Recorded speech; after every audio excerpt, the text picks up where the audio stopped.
Фарш қосылған сырный рулет дайындаймыз. Ол үшін 3 жұмыртқаны жарып, жақсылап араластырып аламыз.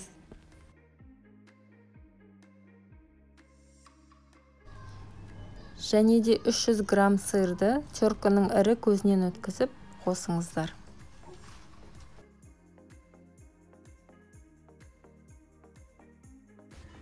Және оған 80 грамм майонез қосамыз.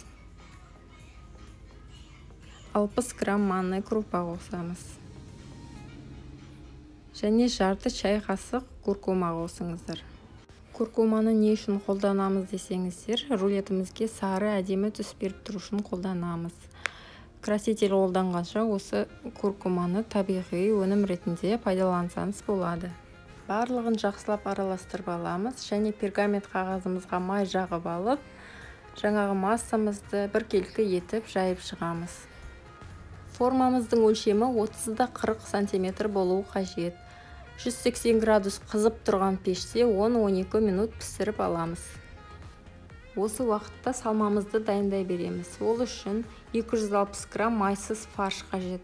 Оның үстіне жарты пияз бен 2 түйір сарымсақты үккіштен өткізіп қосамыз.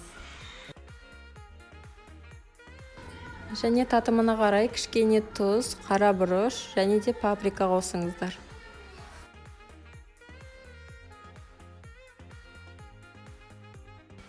Барлығын жақсылап араластырып аламыз.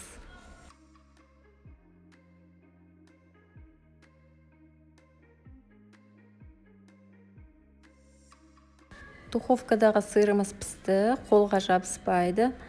Осының үстіне жаңағы фаршымызды жақсылап жайып шығамыз.